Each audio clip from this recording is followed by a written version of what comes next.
Remember the heyday of the British car industry? When British Leyland made world-class cars and was unbeatable. If you're screaming at the screen right now, what is this guy talking about? Note, I am being sarcastic. Unfortunately, it seems China didn't get the memo. SAIC, flush with cash from its joint ventures with General Motors and Volkswagen, seems intent on rebuilding British Leyland, one brand at a time. First came Rowe, then MG, and now Maxus. LDV made vans, and the last range under British ownership was known as the Maxus. When relaunched by SAIC, Maxus became the brand name, and initially it stayed true to its commercial vehicle roots. Then came the G10, an MPV, followed by the D90, an SUV. 2 years back, I attended a SAIC media event where I test drove a number of different MG and Maxus branded vehicles. For me, the best was the D90, which being an Australian right-hand drive version was branded as an LDV. So far, it's the most convincing SAIC car I've driven to date, both in terms of quality and drive. So I'm quite excited today to be test driving the Maxus D60, a smaller car launched last year.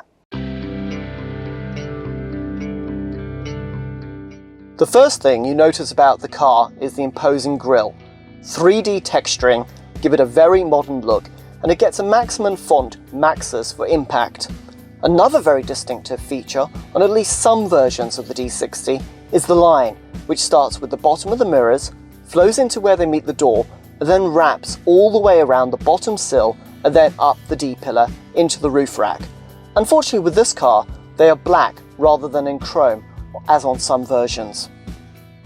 Overall, the silhouette has some gravitas and is reasonably distinctive.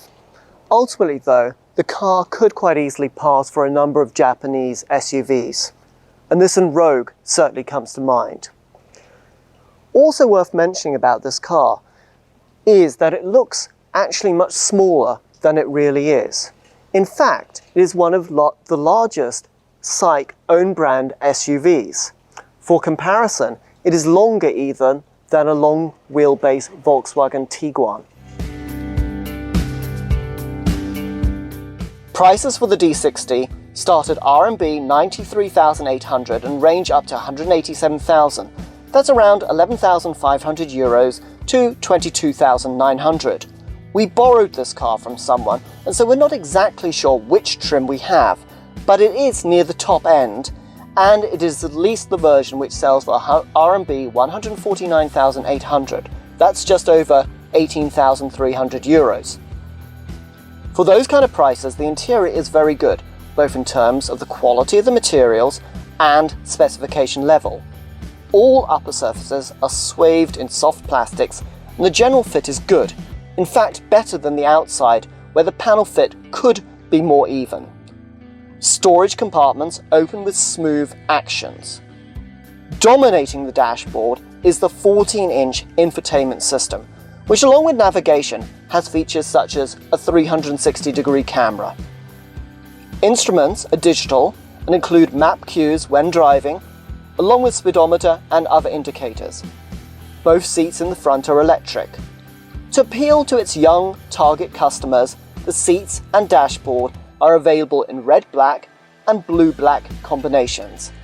Unfortunately, our test car is in the tame all-black option. Worth pointing out are some of the driving aids. Our D60 has both a head-up display and blind spot warning indicators.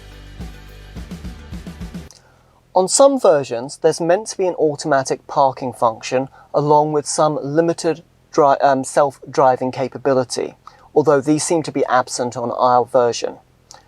A lot of the controls are also voice activated. 你好，导通。您好。我要去松江南站。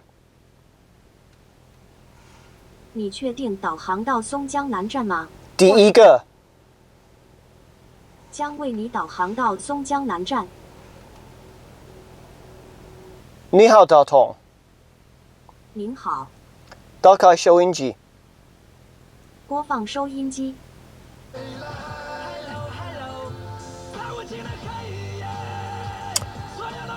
你好，打通，关收音机。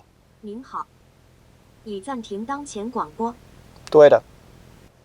The D60 comes in 3 seating arrangements, a 5-seater, 6-seater and 7-seater.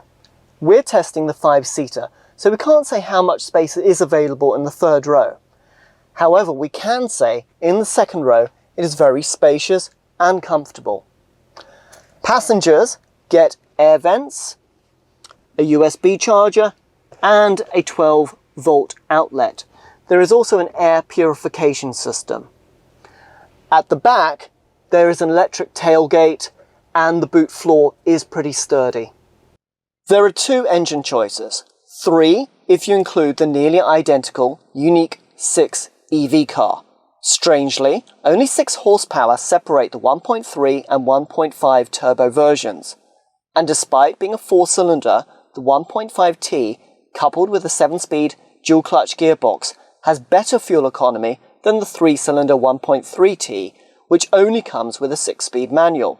Floor the 1.5T at low speeds, and the 124 kilowatt, 169 horsepower engine makes a lot of noise, but the D60 makes little progress. Low down, powertrain integration is not particularly good, and it's quite rough with very discernible gear changes. Thankfully, mid-range acceleration is better. One of the most surprising things about this car is its steering, which for once is quite well weighted, although it doesn't give particularly great feedback. The suspension is also quite soft, although without many sharp corners it's difficult to fully judge. While I'm a little disappointed that this is not a proper off-roader like the body-on-frame D90, the D60 is still a great package for the price. There is rumoured to be a PHEV version coming, and I'm hoping this will add the electric motor to the rear wheels to give some four-wheel drive capability. It might also solve my main criticism of the car, that even with the 1.5T, it is underpowered. There is one other problem, and not really a problem with the car itself, but with Sykes branding. This car is destined for Australia, where it'll be sold as an LDV. LDV used to be a commercial vehicle brand, and in fact still sells commercial vehicles. What then is the difference between Rowe, MG and Maxus, or should that be LDV? It seems that SAIC themselves don't even really know and take a pick and mix approach to the brands and badges. For example, in Thailand, the Maxus T60 pickup truck becomes the MG Extender.